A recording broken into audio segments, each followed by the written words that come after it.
नमस्कार दोस्तों, आपका हमारे YouTube चैनल भक्ति ज्ञान त्योहार में स्वागत है। आज मैं आपको कार्तिक मास के अंत में सुनी जाने वाली कहानी सुनाने जा रही हूँ। अगर आपको ये कहानी पसंद आए तो कमेंट बॉक्स में कार्तिक देवता की जय अवश्य लिखिए। साथ ही अगर आप मेरे चैनल पर नए हैं तो मेरे चैनल को सब्सक्राइब कीजिए और बेल आइकॉन पर क्लिक जरूर कीजिए, जिससे हमारे वीडियो के नोटिफिकेशन आपको मिलते रहें। अब सुनिए ये कहानी।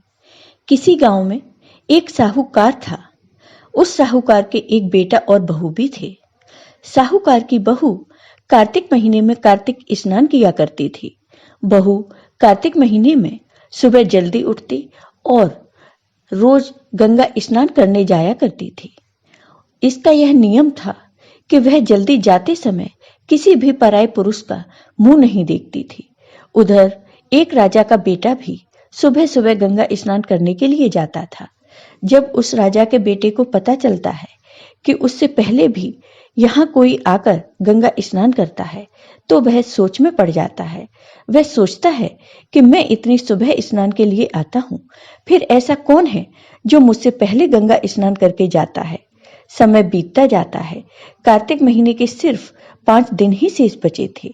एक दिन साहूकार की बहू गंगा स्नान करके जा रही थी। उधर राजा का बेटा स्नान करने आ रहा था। बहू ने जब किसी के आने की आवाज सुनी तो वह जल्दी जल्दी चलने लगी। जल्दी में उसके हाथ से उसकी माला मोजड़ी छूटकर वहीं रास्ते में गिर गई। बहू ने माला वहीं छोड़ दी और जल्दी जल्दी अपने घर चली गई। जब राजा के बेटे ने माला को रास्ते में पड़ा देखा तो राजा ने उसे उठा लिया और माला मोजड़ी को देखकर राजा का बेटा सोचने लगा कि जिस स्त्री की माला मोजड़ी इतनी सुंदर है तो वह स्त्री भी कितनी सुंदर होगी। फिर राजा का बेटा उस माला मोजड़ी को अपने साथ ले जाता है और वह पूरे गांव में घोषणा करवा देता है कि राजा के बेटे को एक माला मोजड़ी रास्ते में पड़ी मिली है। जिसकी भी वह माला मोजड़ी हो वह 5 रात मेरे पास आएगी। साहूकार की बहू ने जब यह घोषणा सुनी तो उसने राजा के बेटे से कहलवा दिया कि ठीक है, मैं 5 रात आऊंगी, लेकिन किसी को साख भरवाने को बैठा दे। जब राजा के बेटे ने ये बात सुनी तो उसने एक तोते को पिंजरे में बंद करके गंगा के किनारे एक पेड़ पर टंगवा दिया।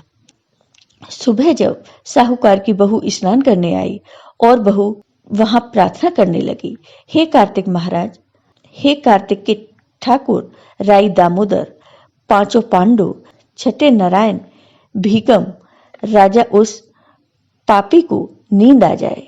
बहू के इतना कहते ही उधर राजा के बेटे को नींद आ गई और राजा का बेटा सोता ही रहा।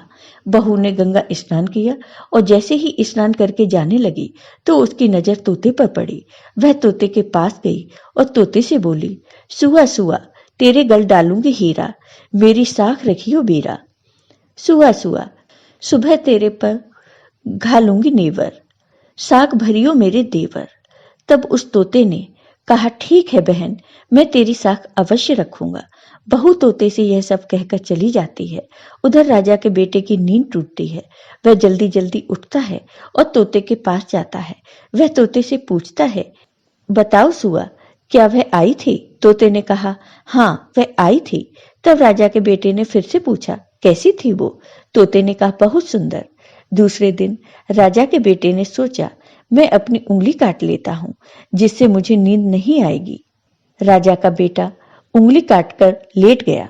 सुबह बहू जल्दी उठकर स्नान के लिए गंगा पर गई और भगवान से उसी प्रकार फिर प्रार्थना करने लगी तो राजा का बेटा फिर से सो गया। बहू स्नान करके फिर से वापस चली गई। राजा का बेटा आकर तोते से फिर पूछता है और तोता फिर वही जवाब देता है। राजा के बेटे ने अगले दिन सोचा, आज मैं आंखों में मिर्ची डालकर बैठूंगा तो मुझे नींद नहीं आएगी। वह रात को आंखों में मिर्ची डालकर बैठ गया, लेकिन बहू ने सुबह भगवान जी से वही प्रार्थना की तो राजा के बेटे को फिर से नींद आ गई। बहू फिर से नहा धोकर चली गई। राजा के बेटे ने फिर से तोते से पूछा तो तोते ने भी फिर से वही बात दोहरा दी। इसी तरह बहू ने 4 रातें निकाल दी। बहू ने भगवान से फिर से प्रार्थना की कि आपने मेरी 4 रातें तो निकाल दी, अब ये 1 रात और निकाल दो। भगवान ने बहू की प्रार्थना सुन ली और राजा के बेटे को फिर से नींद आ गई। सुबह बहू जब स्नान करके जाने लगी तो उसने तोते से कहा कि उस राजा के बेटे से कह देना कि 5 रातें पूरी हो चुकी हैं, वह मेरी माला को मेरे घर पर भिजवा दे। सुबह राजकुमार की आंख खुली तो वह तोते के पास आए। राजकुमार ने तोते से पूछा, क्या वह आई थी? तोते ने कहा, हाँ वह आई थी और उसने अपनी माला अपने घर मंगाई है। यह सुनकर राजा का बेटा समझ गया वह तो भगवान की सच्ची भक्त थी, इसलिए भगवान ने भी उसका सत्य रखा। समय बीतने पर राजकुमार को कोढ़ हो गया। जब राजा ने एक ब्राह्मण को बुलाया, राजा ने ब्राह्मण से पूछा, मेरे बेटे को ये सब क्यों हुआ? तब ब्राह्मण ने राजा को सारी बात बता दी। ब्राह्मण ने कहा कि राजकुमार ने एक पतिव्रता स्त्री पर बुरी नजर डाली, जिसके कारण ही उन्हें ये रोग हुआ है। राजा ने ब्राह्मण से कहा, क्या इसके ठीक होने का कोई उपाय नहीं है? तब ब्राह्मण ने कहा कि राजा को उस स्त्री को अपनी धर्म की बहन बनाकर रोज उसके स्नान किए हुए जल से स्नान करना होगा, तभी वह ठीक हो सकते हैं। फिर राजा माला लेकर उस साहूकार के घर गए और राजा ने साहूकार से कहा कि ये माला आपके पुत्र बधू की है, इस माला को अपनी बहू को दे दो तथा उसके नहाए जल से मेरे बेटे को नहला दो। तब साहूकार ने कहा, मेरी बहू पराये पुरुष का मुंह नहीं देखती, वह ऊपर स्नान करेगी, आप उसे नीचे नाली के पास बिठा दो तो बहू के नहाए पानी से ये भी नहा लेगा। राजा ने ऐसा ही किया। इस प्रकार स्नान से कुछ समय बाद राजकुमार का शरीर चंदन सा हो गया और वह बिल्कुल ठीक हो गया। जय हो कार्तिक महाराज की। आपको ये वीडियो पसंद आया हो तो कमेंट बॉक्स में कमेंट करके जरूर बताइए। साथ ही मेरे वीडियो को ज़्यादा से ज़्यादा शेयर करिए। धन्यवाद दोस्तों।